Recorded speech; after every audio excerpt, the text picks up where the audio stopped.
All right, good day, good morning, good evening, good night to you, wherever and whenever you're watching me. This is your brother and friend Maurice, and what are we talking about?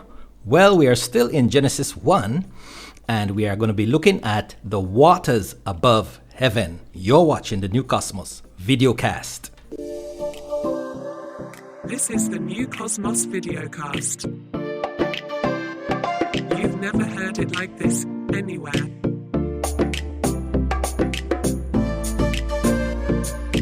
Welcome.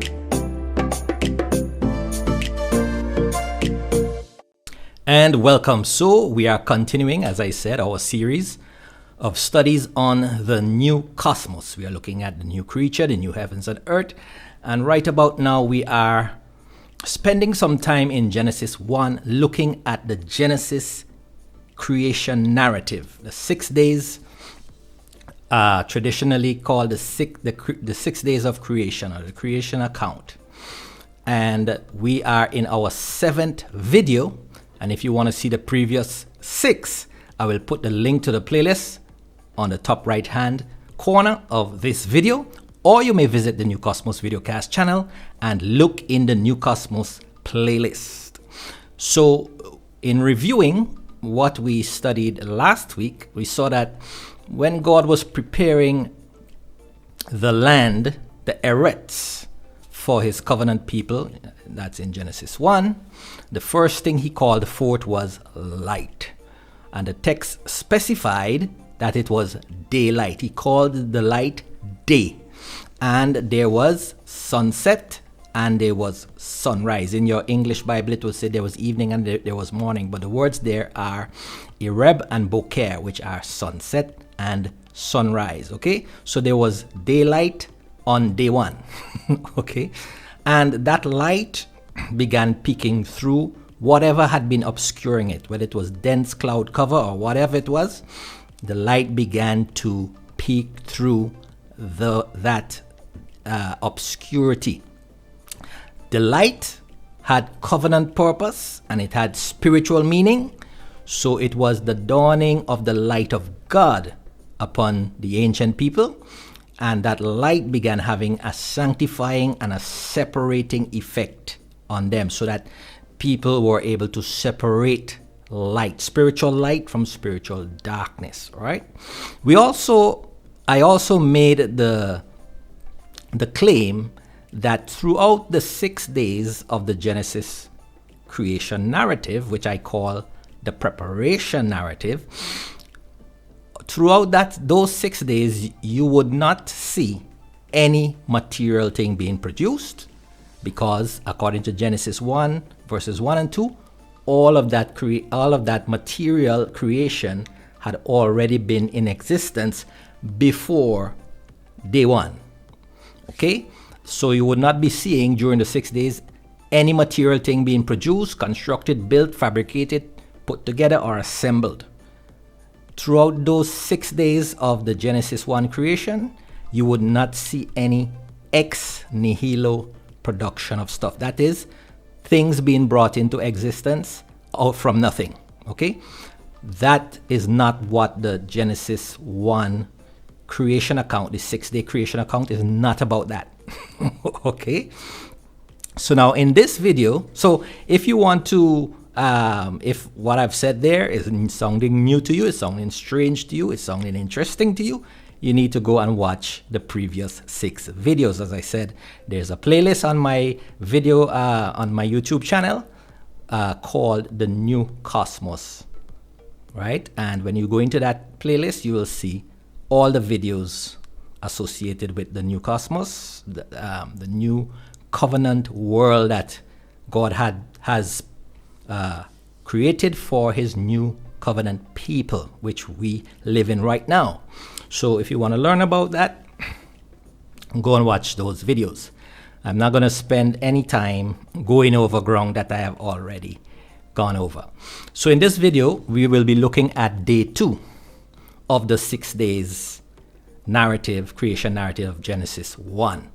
And so as I said, I've entitled it The Waters Above Heaven. And it's so we're going to be looking at Genesis 1 verses 6 to 8. Okay, Genesis 1 verses 6 to 8. We're going to start off with the English Standard Version. It says there, "And God said, let there be an expanse in the midst of the waters, and let it separate the waters from the waters. And God made the expanse and separated the waters that were under the expanse from the waters that were above the expanse. And it was so. And God called the expanse heaven, and there was evening and there was morning the second day," right? There was evening, there was morning. Okay, so first, let's see what we have. What are the main things that we have here? We have, in verse 6, we have an expanse, and we're going to look at what that is. And that expanse God called heaven.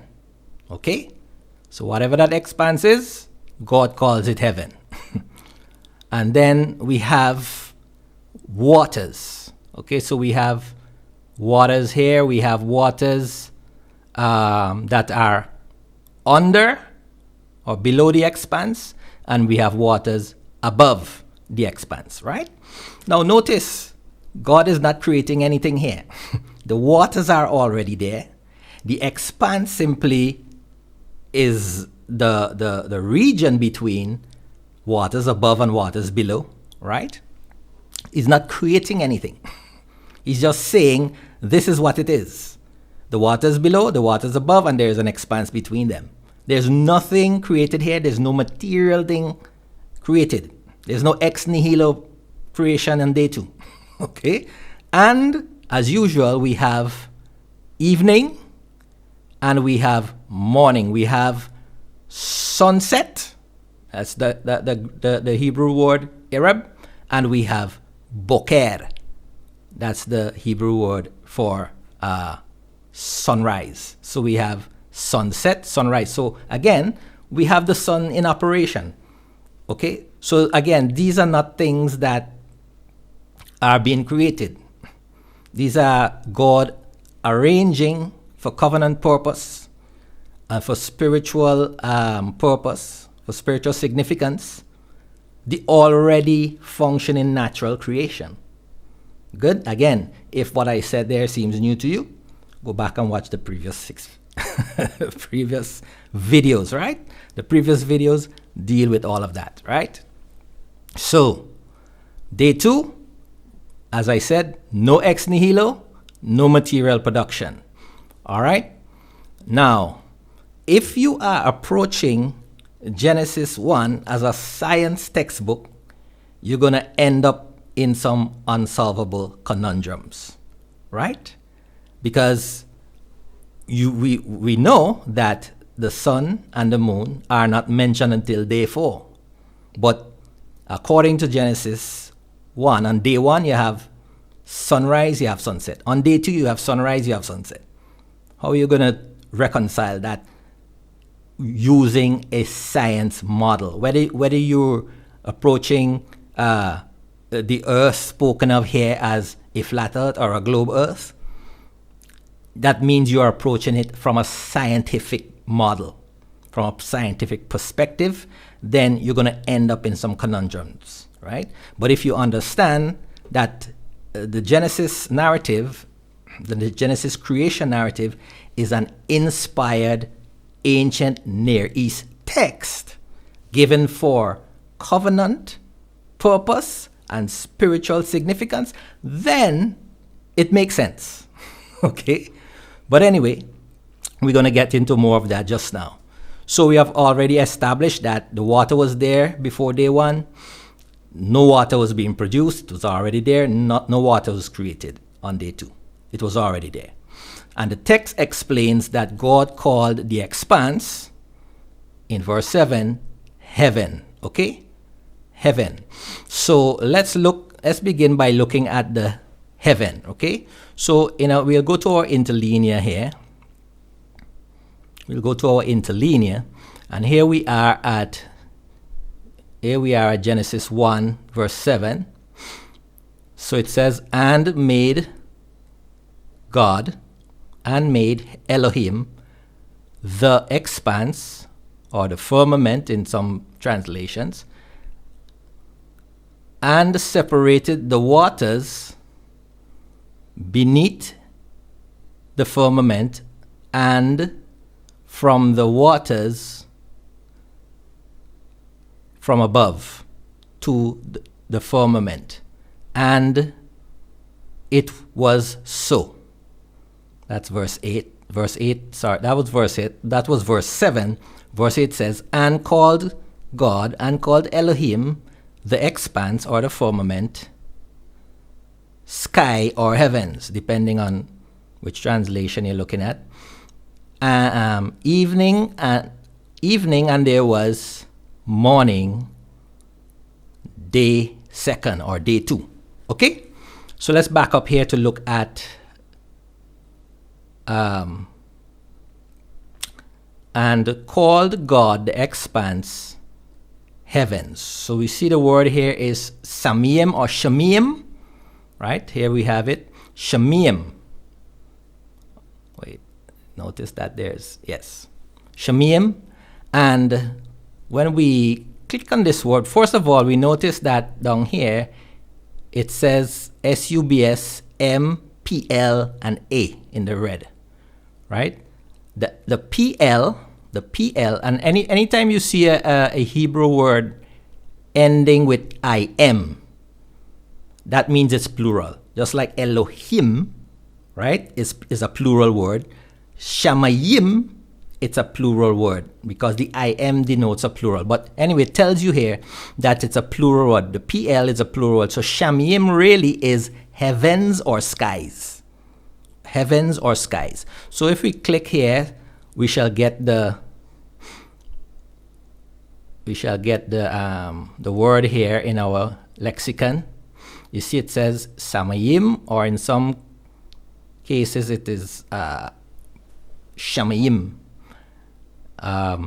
Heavens, plural heavens, or sky, or skies. Notice it is plural.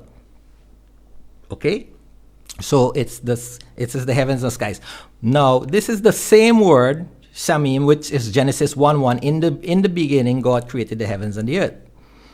Right, but you remember we established Genesis 1:1 is actually speaking about the preparation or the transformation of the heavens and the earth. So the heavens and the earth were all the natural creation, terrestrial and celestial, had already been in existence before day 1. Okay? And the heavens in Genesis 1:1 is the same word samim, which is either the heavens or the skies, right? Celestial. In other words, when, as an observer from the earth, when you look up, whatever you see, when you're outside, that is, if you're outside in nature and you look up, whatever you see above, that's the shamayim. Okay? It is the skies or the heavens, right? That's what you see when you look up. Good. If you want to look at the lexicon, if you want to look more for the definitions, some other applications of the word, it says here heaven, heavens, sky, visible heavens, sky, abode of the stars, visible universe, the sky, atmosphere, etc. Right? So, in other words, when you look up, whatever you see above your head. Now, let's go back here into Genesis 1 verse 7. Okay. It says there, so verse 7. Good. And made God the expanse. So we have expanse and we have the word firmament. In the King James, it would say firmament. Some of the other Bibles would say expanse. Right? And that word there is rakia. Okay? Now, whatever the rakia is, God called it shamim. Okay? God said the rakia, it is shamim. It's the shamim. It is what, when you look up, whatever you see. The rakia is the heavens. God said the rakia is the skies, right? But this word rakia denotes the function, while shamim denotes the location, right? So the rakia, according to the Genesis account, was that which separates the waters beneath from the waters above. And then God called the rakia shamim. Okay? So the rakia denotes the function, that the rakia serves the function of separating the waters below from the waters above. Okay? And God called it now, that location, shamim, the skies or the heavens. Again, is this text saying that the rakia was created or came into existence on day 2? Or was just God declaring what it was, what its function is, and naming it shamim? I believe he was declaring it and naming it, but it had already been there, as we see in Genesis 1:1, right? The heavens were already there. The earth was already there. The water was already there. Sunlight was already there. Evening and morning was already there. Sunlight and sunset were already, sunset and sunrise was already there. Good? But for the purpose of this region on the earth, on the eretz, the land, which God was preparing for a covenant people and a covenant purpose, God was giving information concerning the natural creation for covenant purpose and spiritual significance. Always remember that, right? So that once you understand that, you're going to be looking for the covenant purpose and the spiritual significance, instead of being caught up in whether this is a scientific and how come you have sunset and sunrise before day 4, and how come, you see, we were so trained into looking at the Genesis 1 creation as a science text that we constantly get caught up in trying to reason, how is this so? Instead of understanding, I forget this, I'm supposed to be looking at this thing as a covenant text, as a spiritual text, right? So now let's again look at the interlinear concerning this rakia, okay? This firmament and the rakia. All right.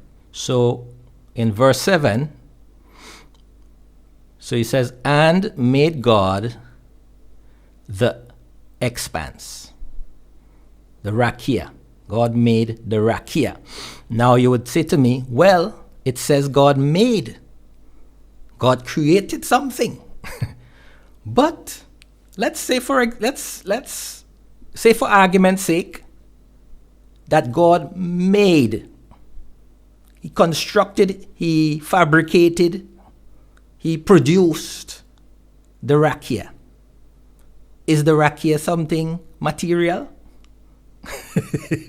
Is an expanse between, a space between things below and things above. Is that material? Is the rakia something that you can reach out and touch? Well, to be fair, the Hebrew people did have that assumption or that belief that the rakia was was a form of solid, because when you look at, for example, let me just take you into the word rakia. Here it says, notice it's the rakia, translated as firmament, translated as expanse. And down here it says an extended surface, solid, expanse, firmament. And look at here now, considered by Hebrews, right? Considered by Hebrews as solid and supporting waters above. Okay? So in the ancient Near East understanding and the ancient Near East context, they believed that the rain was stored above the earth. Okay? And there was a ceiling. I'm using modern words here, but that there was a ceiling type thing then, or a dome, which had all the rainwater stored. Okay, and that at certain times, whenever the rain fall, the rain was coming through the doors and the windows of heaven, which were the clouds. Okay, so the clouds were the doors and the windows of heaven. And so the clouds were letting the waters which had been stored above, right, to come down. So that the rakia had, in their minds, the rakia was solid. Okay? But we're going to deal with that just now, right? I'm going to come back to that thought just now. So let me put back the thing here. Right? So let's deal with verse 6. So it says, and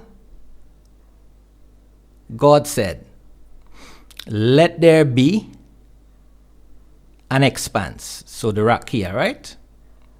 God said, let there be a rakia. Now we know that God called the rakia heavens. But remember from the previous study where we dealt with yehi, which is the imperfect conjugation of the Hebrew word haya. And we said when yehi was used in the imperfect, when haya was used in the imperfect, making it yehi, and we applied it to let there be light, we saw that the imperfect conjugation would be better rendered as let the light appear. That gives a different connotation, because if you say let there be light, that could mean that's the first instance of light. That could be light coming into existence.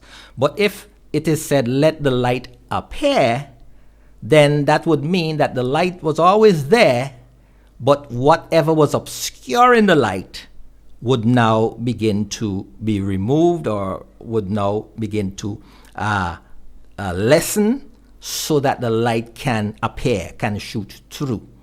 Okay? And I showed that in the meanings of the word yehi, as we go down here, there is the meaning of to appear. Right? Notice, where is it? Look, you see, it says to appear, to arise, to appear. Right? So yes, yehi can mean, the verb haya has the meaning appear, and yehi is just the imperfect conjugation of haya. I hope I'm not confusing those who are not English students, okay? So anyway, so that's why we translated, we understood let there be light as let the light appear. Good? Similarly, it's the same thing with when God said let there be a firmament. Okay? And God said let there be an expanse, let there be a firmament, let there be a rakia. Again, it's the same conjugation of haya being yehi in the imperfect. So it is let the rakia appear. Okay? And remember, what is the rakia? God said the rakia is the heavens, it's the skies. So all God is saying is let the skies appear. Okay? So then from day one, we had the sun the rays of the sunlight coming through the obscurity, whether it's the dense cloud cover or whatever was obscuring the sun that was making the land dark. We had the light coming through that. Day 2 now, we have a further lessening of that obscurity so that now you could actually see the skies. The skies were now appearing. Let the skies appear. Day 2. Okay? So all God says, let the skies appear. Okay, so now that we have gone through that, and so we are now going to be in verse 7. God said the skies, or the rakia, was that which was between the waters below and the waters above. Okay, that's the skies, right? And so now it says, and so God made the expanse, made the rakia. So therefore we add this word made, which in the Hebrew, the original verb is asa. The original verb is asa, right? But in its conjugated form, it is ya'as. Ya'as, right?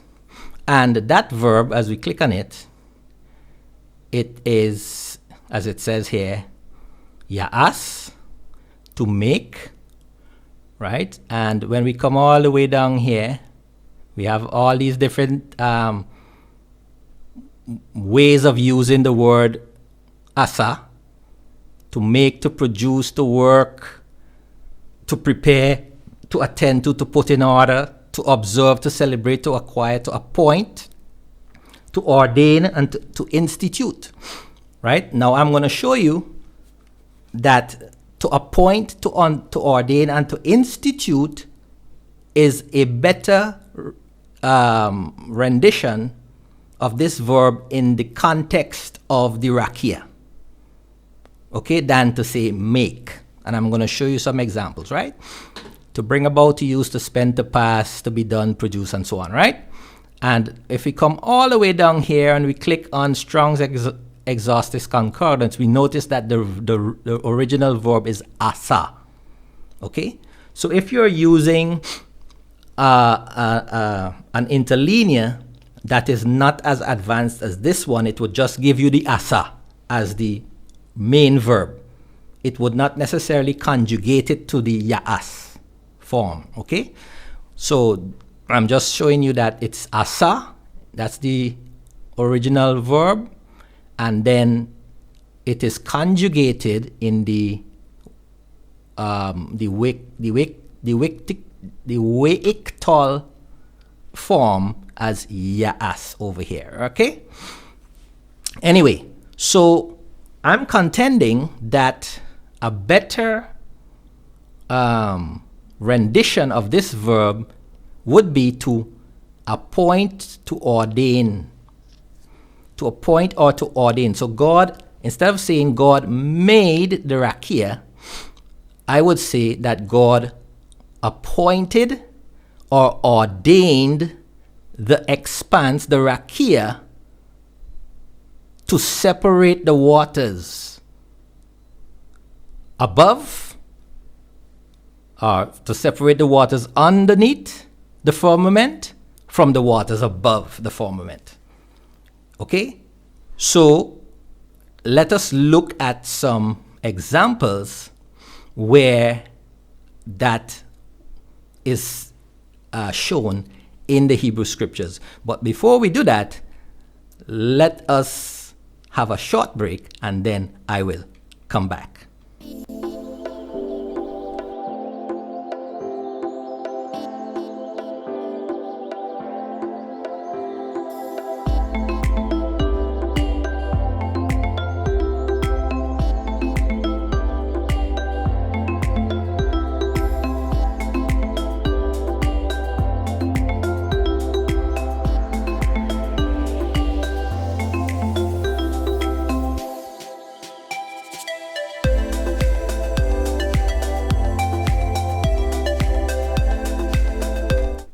All right, so we are looking at the rakia and how God made, quote unquote, using the word asa, how God asa, well, ya'as in terms of the conjugated, God asa the rakia, which is the expanse, the firmament, which God in verse 8 called the shamim, or the heavens or the skies. Okay? Whatever is above, when an observer on the earth looks upward, looks above, right? How did God make that? Was it ex nihilo? Was it production from material? Well, an expanse is not material in the first place. Okay, so there's no material creating here, right? We saw that the shamim is in Genesis 1:1. It was there before the day one that God said day one. Just maybe let me just demonstrate that to you, even though I've demonstrated it already several times. But repetition is the mother of learning. So here we have, in the beginning, God created. And remember, we learned that from this word, created, has the connotation of to prepare or to transform. If we go to the Young's literal translation, notice it says, in the beginning of God's preparing the heavens. And the heavens here is the shamim, right? The same rakia and the shamim, they are already there, okay? So God was preparing the shamim. So when you go to day 2, you see how God prepared it by declaring its purpose and naming it. He prepared the rakia by declaring its purpose and naming it the shamim. So he's preparing the heavens and the earth. The earth had existed, okay? Waste and void, that is tuhu wa bohu, we went through that already. And darkness is on the face of the deep, that's the waters. The Spirit of God, now the Spirit of God in the equation makes this text no longer an account of natural origins. Instead, it's an account of the Spirit of God functioning and making and giving covenant significance and spiritual significance to the natural creation, right? Once the Spirit of God comes into the scene, then that changes everything. Good. So you got to look now at this text now for the covenant purposes and the covenant functions and the spiritual significance that is going to be mentioned in this text. Okay, so notice we have all of this, and then God said, let there be light. So all of this, Genesis 1 and 2, was in existence before day 1. Because it was at the beginning of day 1, God said, let light be, or let the light appear. Good? So all of this was there before. Good? The shamim was there, the rakia was there, everything was there. Good? So that's what I mean. So on day 2 now, where God said, let the rakia appear. Okay? Using the word haya, okay, which in its conjugated form was ya'as. Am I correct? Let me just make sure I'm saying the thing correct, because I'm not a Hebrew student, right? I'm just going by what the interlinear says here. So interlinear, verse 6, it says, and God said, let there be, so that's yehi, right? Yehi, which is the conjugated form, the imperfect form of haya. Okay, so let there be in the imperfect form is better rendered as let the expanse appear. Okay, let an expanse appear. So the skies appeared, right? Good. So the skies appeared. The function of the skies was to separate the waters below from the waters above. And then God called that expanse, that rakia, he called it shamim. The sky is the heavens. Good. So what I was going to show you now is that in verse 7, where it says, and God made, in verse 7, where it says, and God made, look at here, and made God the expanse. The word made here, as I was saying before the break, the word made here is also used in the context of to appoint or to ordain. That is to give a covenant function. When you appoint something or you ordain something, you are giving it a function. In this case, you're giving it a covenant function. All right, so let me show you some examples where that is so. So if we go to, for example, 1 Samuel 12 verse 6. So let's go back to our Bible first. 1 Samuel 12 and verse 6. It says there, and Samuel says, let me get the English Standard Version, right? And Samuel said to the people, the Lord is witness who appointed Moses and Aaron and brought your fathers up out of the land of Egypt, right? The word appointed here is the word asa, right? Which is the original verb which is used in Genesis 1:7 to say, and God made the expanse. Good? So we have asa used here as appointed. God appointed, because obviously the translator would not put made there. Okay? The Lord is witness who made Moses and Aaron, because they know that in our minds, when we hear the word made, we are thinking of creating something out of nothing.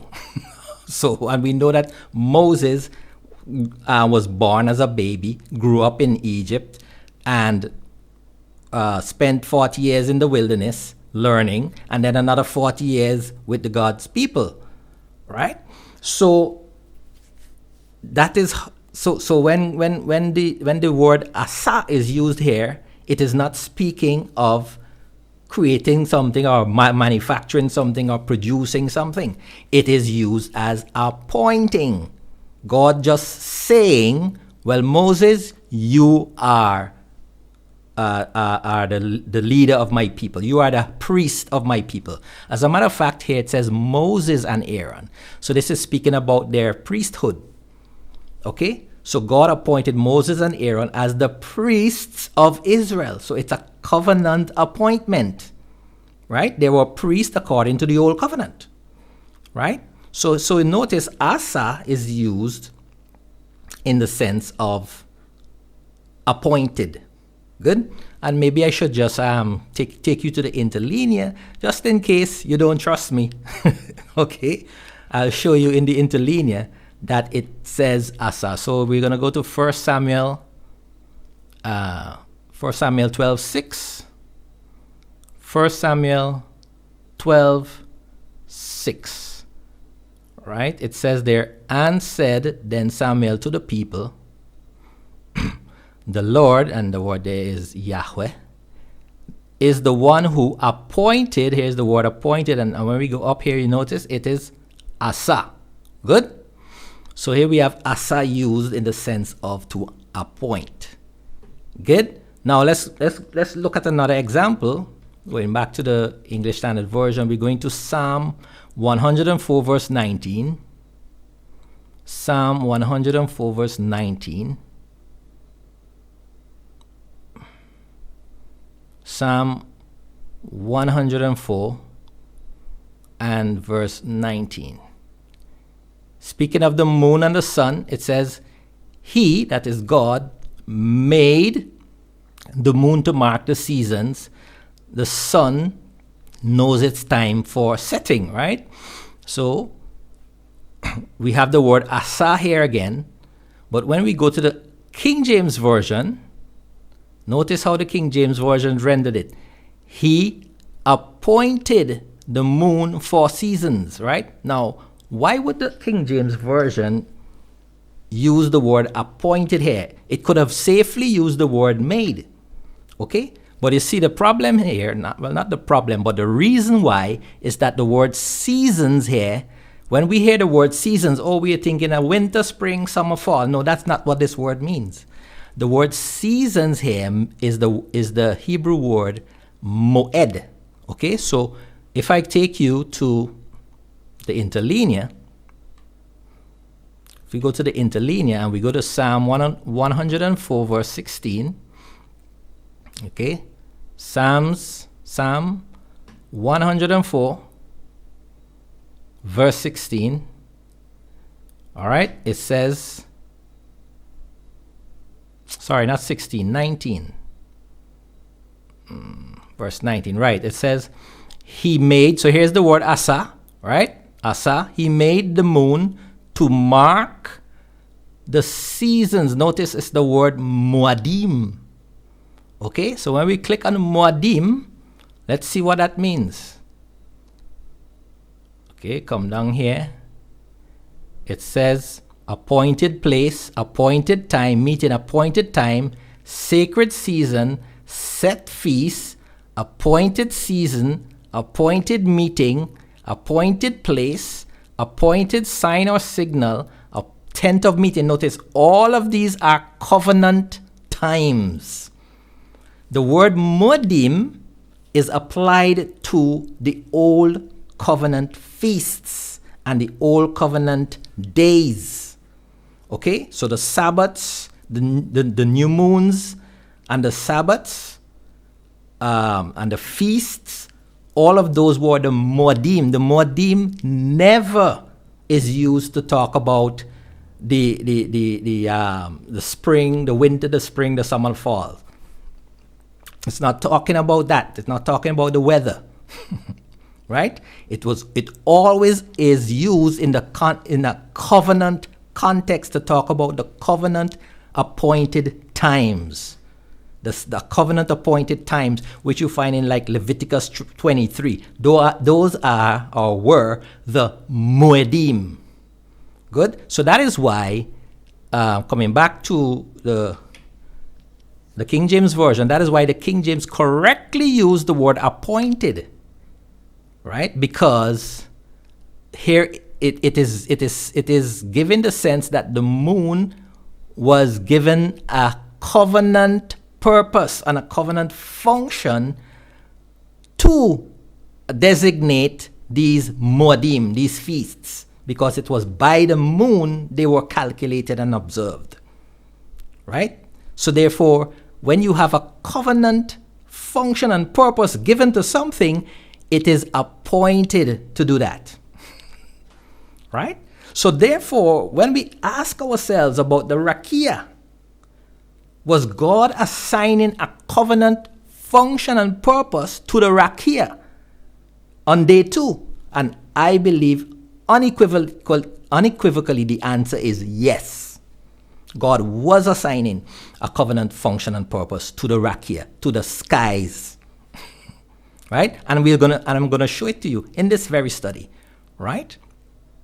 So therefore you have 2 examples there of the verb asa being used, and there are other examples, but for time I just gave you those 2 to show you that the word what is translated in the English as made, the verb asa, Hebrew asa, which is translated in our English as made, does not always mean to manufacture, right? To produce.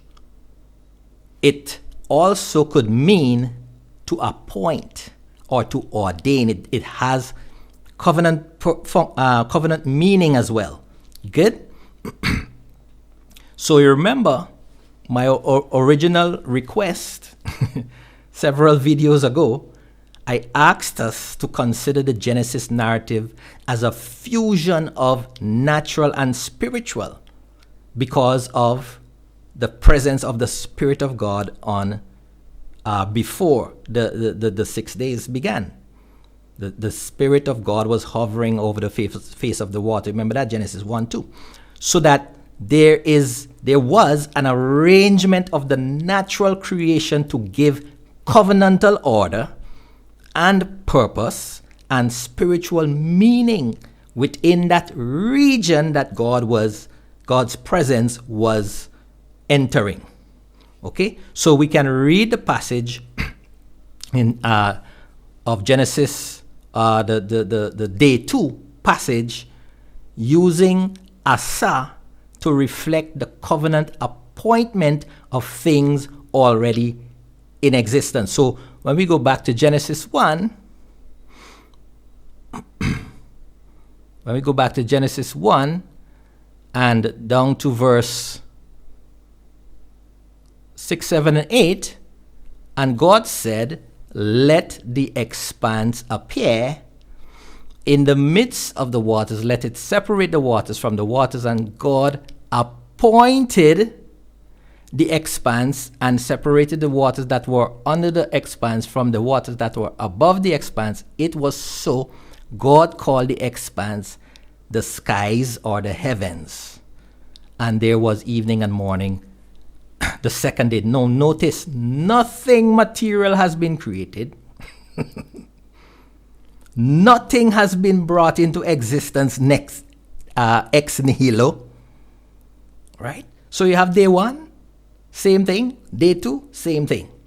But how is it we have been told all our lives since we were children that the Genesis 1 6-day narrative, the 6 days of Genesis 1, are about God bringing stuff, making stuff, creating stuff, bringing stuff into existence out of nothing? We have gone through 2 days so far and we haven't found anything material being created. We always see God is transforming, He's preparing, He's assigning, He's ordaining, He's naming, but the stuff was already there. All right? So which means we need to look for the covenant and spiritual significance, the covenant function and the spiritual significance of the narrative. There you would find the meanings, right? So let's come from the natural and we'll move into the covenantal and the spiritual. So in the natural, right, the waters above. So in Genesis 1:7, you have God made the expanse and separate the waters that were under. Okay, so that's the earthbound water, let's call it that, from the waters that were above. So there's waters above. So that would be the rainwater. Okay, that was rainwater. Now, in our scientific understanding, we know that the waters above are the water vapor which forms the clouds. We learn that scientifically, right? That's proven scientifically. But we are not dealing with a science textbook. We are dealing with a spirit-inspired text that is written in the ancient Near East. Right? We're not dealing with a science textbook. We are dealing with an ancient Near East inspired text. That's what we're dealing with, right? So God said, let the expanse, let the rakia appear, which separates. So let the skies appear, which separates the waters below from the waters above. Okay? God defined the existing elements to give function, purpose, and order.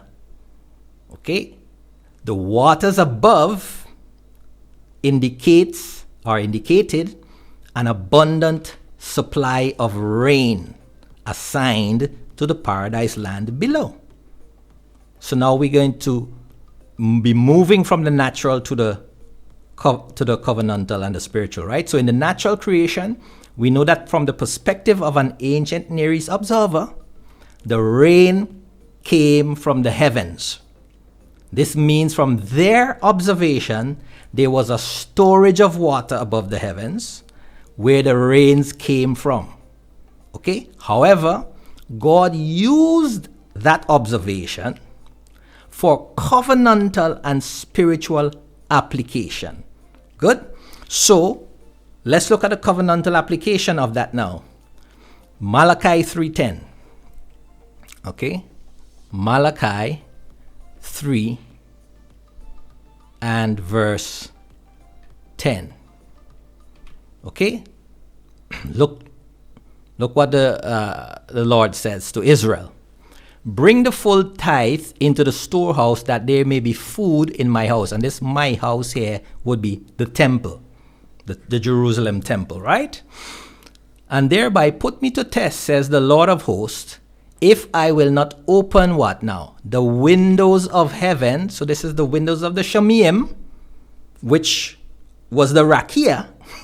So God would open the windows of the Raqia for you and pour down for you a blessing until there is no more need. So the windows of heaven is the opening of the windows of heaven, is another way of saying that God will send bountiful rain to water your crops.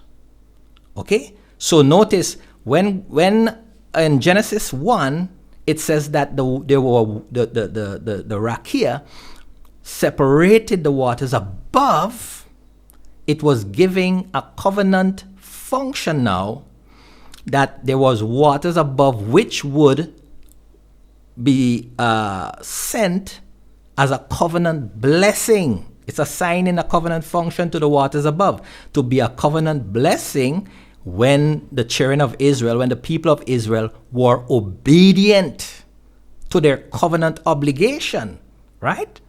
Notice it says there, you are cursed with a curse. What kind of curse is it? A covenant curse. Why? Because you were robbing me, robbing God, the whole nation of you. Why were they robbing God? Because they were not bringing the full tithe. Right? That's a covenant obligation that they had. Israel had that covenant obligation to bring 1/10 of their substance, of their increase, to the temple. They were not doing that. And so God said, if you do that, if you perform your covenant obligation, then he would open the windows of heaven. And so those waters above the Raqia, the rain, the bountiful rain then, would now bless them, and their crops would increase. Okay? So this is all in a covenant context. Right? So that with what you read in Genesis 1, with the waters above and the Raqia, was all in a covenant context. Right? God was assigning that waters above for a covenant context, that when Israel did what they were supposed to do, then God would open the windows of heaven, send down those waters above down to the land, and so they would have their crops irrigated. Good? Look at 2 Chronicles 6 verse 26. Right? We are looking at the covenant context of this. 2 Chronicles 6 verse 26. Look at here. It says, when the heaven is shut up and there is no rain. Notice, the heaven, the Raqia, the Shemiim, when that is shut up, that's why the Hebrew people had this idea, they had this perspective that the Raqia had a solid there was a solid dome because it could be shut. Okay? So that when it says the heavens is shut up, it means God will withhold the rain. He would close the windows and the doors of heaven. That's what it means, right? It says when the heavens is shut up, there is no rain. That's the Hebrew parallelism. The way Hebrew is written, you would have one statement and another one explaining it. Okay? So heaven shut mean no rain. Right? because they have sinned. Notice covenant. The sinning is a covenant. It's a covenant action. Sin was the transgression of the law.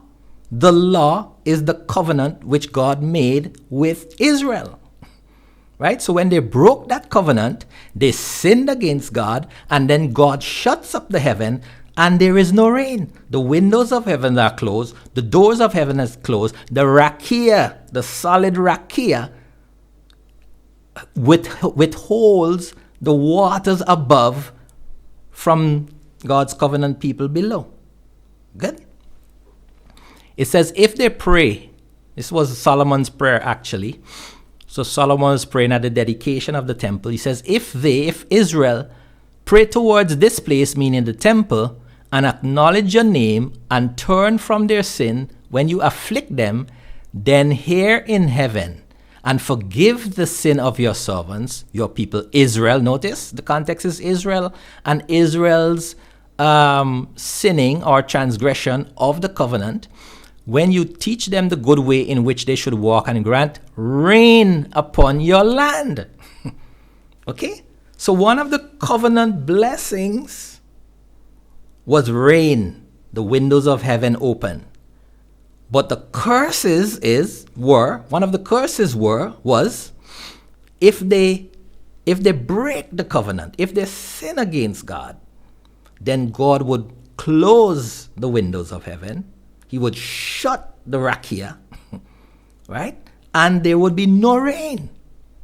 Good? That's the covenant function of the rakia. Okay? Okay, now let's move on a little further. We're getting into the covenant function and purpose of the rakia and the spiritual purpose of the rakia. Okay? So the rakia implied an impassable barrier. Because remember when we looked at the definition of rakia in the interlinear, let's go back there. In the interlinear,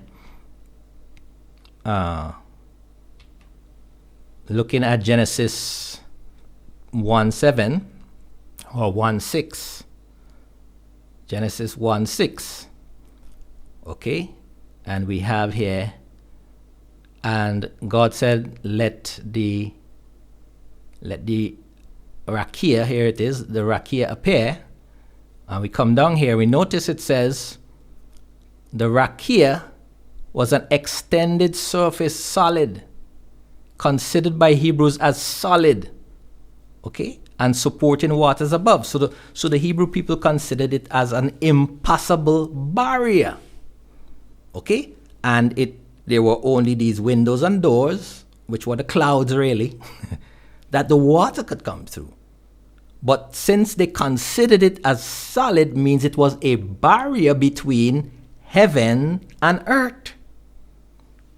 Okay, so we're getting in now to the covenant, the covenant function and the spiritual significance of the rakia. Okay, because a lot of folks get caught up in the scientific. Oh, the rakia is the van something belt and no spacecraft could pass through it because it's solid, etc. That's getting into science. Genesis 1 is not a science textbook. I will keep repeating it. I will keep repeating it until somebody believes it. Genesis 1 is an inspired text written from an ancient Near East perspective. So instead of looking for the scientific, look for the spiritual and the covenantal. That's what I've been saying all the time. Right? So now let's continue looking at the covenantal and the spiritual. Since the Hebrew people considered the rakia as a solid barrier, that means in their mind, nothing could move from earth past the clouds, because the clouds were the doors and the windows of the rakia. I want you to follow me carefully. Since in their mind, the rakia was a barrier, that barrier was at the level of the clouds.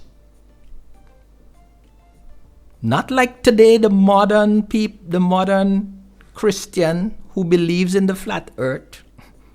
Their idea of the rakia is that it is, I don't know where it is, but it's certainly not at the level of the clouds.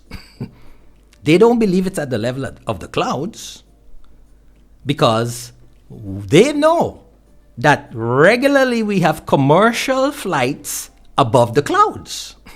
They know that regularly we have rockets going past the clouds. They know that we have spacecraft that gone way beyond the clouds. They know that we have satellites that are far above the clouds, right?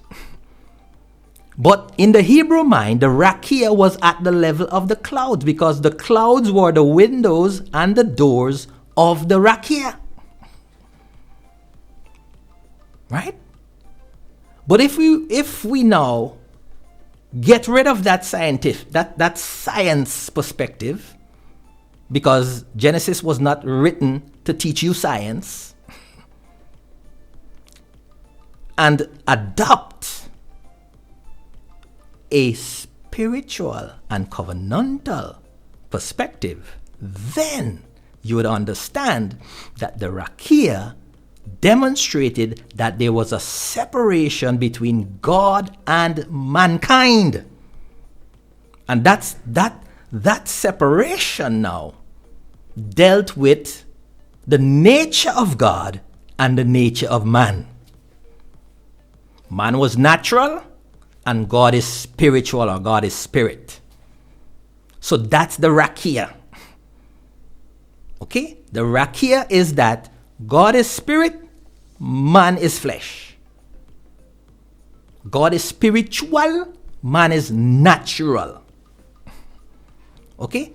And for that barrier to be crossed, man must become like God.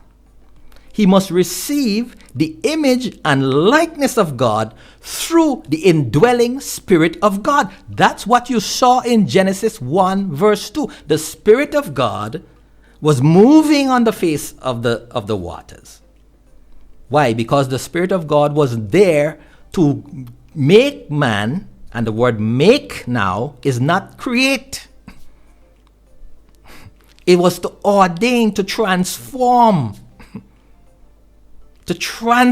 man into the image and likeness of God, so that that rakia would be removed. There would be communication, there would be connection between God and man. All right? So when we look at John 3 verse 13 now, okay, John 3 verse 13.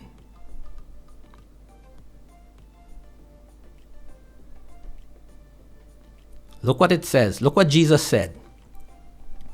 No one, this is what Jesus told Nicodemus, by the way.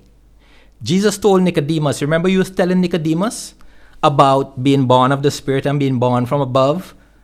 And Nicodemus was like, how can a man enter his mother's womb and be born again? Nicodemus was reasoning scientifically. Jesus was speaking covenantally and spiritually. The same problem we have today when people read in Genesis. They read in Genesis scientifically, biologically. Now I'm not against science. I'm not against biology. Right? I'm a very educated person with science and biology and physics and chemistry and all of that. I went through all of those. I did in my secondary school education, right? And they have served me well, right? And all of the technology we have, the fact that I'm sitting here in my home in the Caribbean island of St. Vincent and the Grenadines, and you are watching me in the United States, you're watching me in Australia, you're watching me in Europe and Mexico and all over the world, that's a testament to science, right? So I'm not against science. But what I'm saying is that Genesis 1 is not a science textbook. It's an inspired ancient Near East document which was given primarily for covenant and spiritual purpose. Right? So, as I said, Jesus in his conversation with Nicodemus, Jesus is talking about the spirit. Nicodemus is thinking about nature, about biology. He's thinking about science, natural things. But look what Jesus said. No one has ascended into heaven. Why? Because there is a rakia. But Jesus wasn't talking here of leaving earth and going to heaven. Listen, look at what he says. No one has ascended into heaven except he who descended from heaven, the Son of Man. Right? Jesus is saying, listen, I am the one who has come from beyond that which was inaccessible to man. Okay? I have come so that you now can access where I came from. In other words, I am come to make it possible that you can pass through that rakia, that barrier that existed between God and humanity. So Jesus won't talk about physical barrier. There was a spiritual barrier between God and man. There was a covenantal barrier between God and man. And Jesus came from God's side of the barrier down into humanity's realm so that humanity can ascend into God's realm. That's the rakia that was there. And Jesus was really quoting here or referring to Proverbs 30 verse 4. So again, Proverbs 30 verse 4. Let's go there. Proverbs 30 verse 4. It says, who has ascended and come down? Who has ascended to heaven? Who has gone through the rakia? Who has gone through the rakia and who has come down through the rakia? Notice again, it's impossible. There's a barrier. Nobody can do that. But you remember in their minds, physically speaking now, naturally speaking, the rakia was at the level of the barrier was at the level of the clouds. Right? But today we fly above the clouds all the time. You take a low budget airline, the cheapest airline, you fly above the clouds. Right? So we got to think covenantally and we got to think spiritually and not scientifically. Who has gathered the wind in his fist? Who has wrapped up the waters in a garment? This is not science. This is not science. Who has established all the ends of the earth? This is not science. What is his name and what is his son's name? Right? So in Proverbs 30, it's saying that the Son of God was the one who would ascend and who would descend. He would go through the rakia.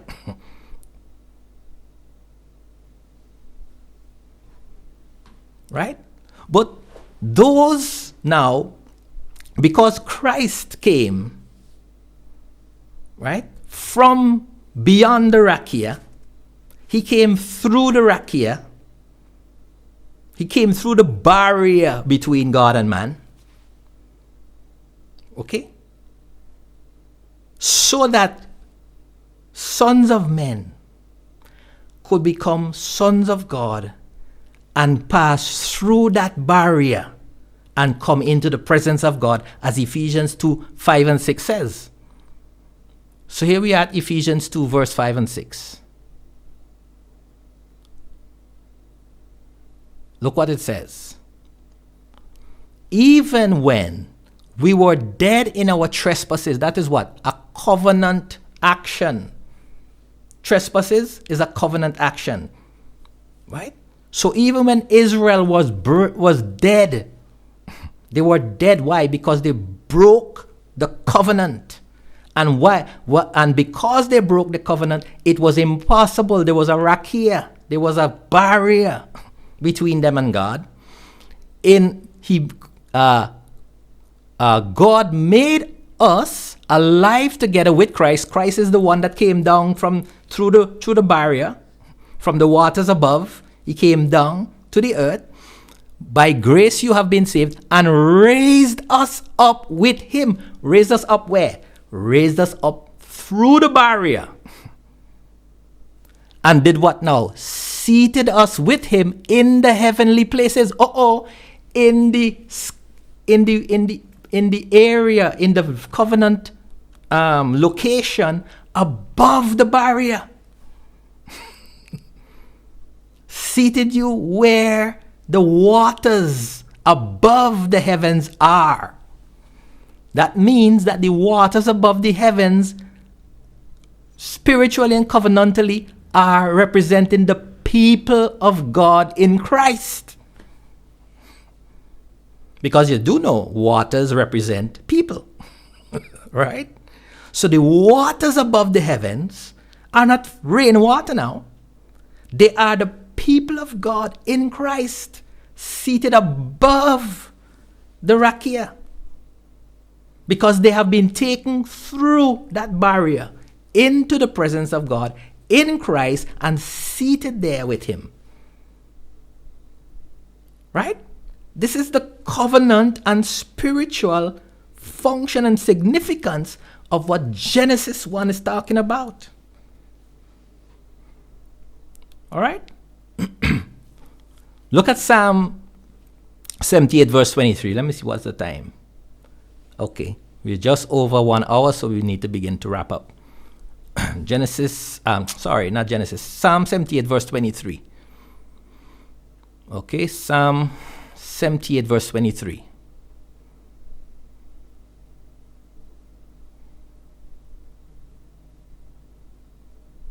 Look what it says there. Yet he, that is God, commanded the skies above and opened the doors of heaven. Notice? The doors of heaven located where? In the skies. And he rained down on them manna to eat and gave them the grain of heaven. This is talking about in the wilderness, right? In the wilderness, God sent manna to the people of Israel so they could be sustained through their journey through the wilderness. Good. Now Jesus refers to this same incident now in John 6. Look what Jesus said concerning that. John 6. We are talking about the covenant significance and the covenant and the spiritual significance, the covenant significance and the spiritual significance of the rakia. John 6:50. Right? The rakia was considered as a barrier, a solid barrier by the Hebrew people. Good? But Jesus, look what Jesus said in verse 50. This is the bread that comes down from heaven, so that one may eat of it and not die. Okay, so he's taking their minds back to the Exodus, where the manna came down from heaven, right?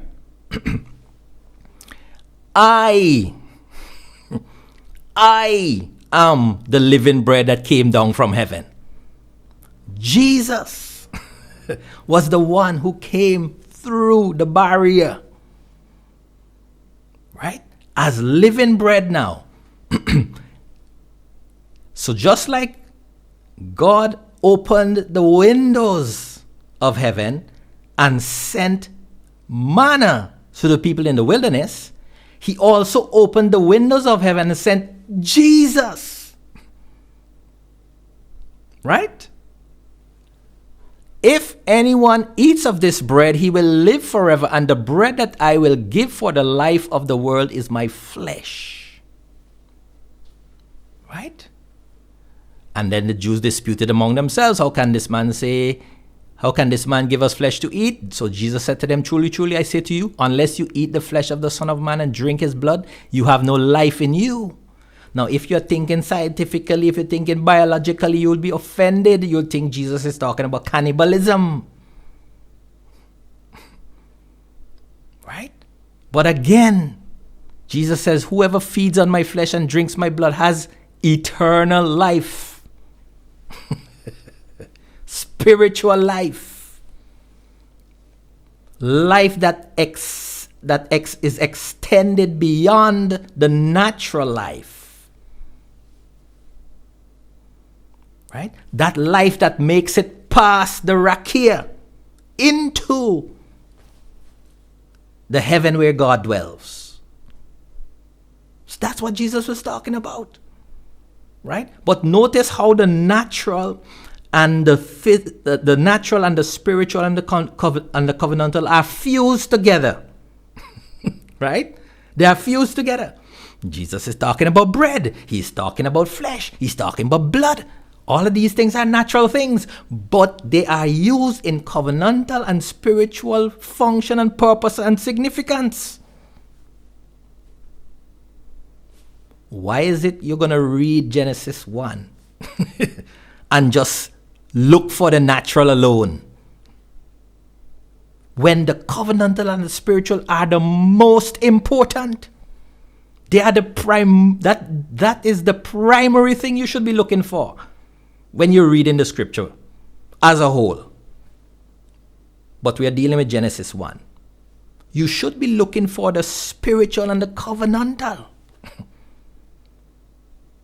The principle is set by Paul. Paul said, look, we do not look at the things which do appear, because the things which appear are temporary, but the things which are not seen are eternal. Right? Let's look at our final text here. Deuteronomy 32 verse 1 and 2. Deuteronomy verse 32 verse 1 and 2. Moses speaking. Listen to what Moses said. Moses sang this song which God told him to sing. And he sang this song to Israel. This is one of the last things that Moses did before he died. He sang this song and he said, give ear, O heavens, and I will speak, and let the earth hear the words of my mouth. May my teaching drop as what? The rain. You're talking to ancient Near East people. If Moses' teaching, Moses' doctrine is dropping like the rain, where's the rain coming from? In their mind, the rain is coming from above the heaven, above the rakia. Right? So where is Moses? If Moses' teaching is dropping like the rain, and the rain comes from above the rakia through the windows and doors of heaven, then where is Moses? Moses has to be one of those waters that is above the rakia. Moses says, my speech distill as the dew. Where does the dew come from? Like gentle rain upon tender grass, like showers upon the herb. Where is Moses covenantally? Moses is located in that water above the rakia. Moses, as a priest of Israel, as a covenant priest, an old covenant priest of Israel, he is located in the heavens of the priesthood. And that's something we will learn later in later studies. That the priesthood were located in the covenant heavens. All right? Now, if you want to learn all of this, you could just purchase my book, Everything is Temple. You would learn all of this. Or you can take time and watch the videos one by one as I bring them out every week. Right? But when we examine each act of God in the Genesis 1 account, as so far we have gone through day 1, we have gone through day 2 in this particular video, we found that God was not creating material things. He was instead giving covenant purpose, giving covenant order, giving covenant function, giving spiritual meaning to already existing elements. The rakia depicted the barrier between God and man. Physically, yes, but also covenantally and spiritually. It had doors and windows, which were the clouds through which God blessed his covenant people with rain for their obedience and drought for their disobedience. The skies were the domain of God and his angels, his ministers, and most covenantally, the priests, like Moses, whose teaching fell from heaven like rain. So, we have come to the end of this study, which was entitled The Waters Above Heaven. And we will continue next week in our study of the new cosmos. If you appreciate this content, remember, please like, please share, please subscribe. You may support the ministry by giving or purchasing one or all of my books, or by purchasing from the merchandise store. The links to all these are below in the description. Until next time, I'm your friend Murray saying, may God richly bless you. This has been the New Cosmos Videocast. Remember to comment, like, subscribe, and share.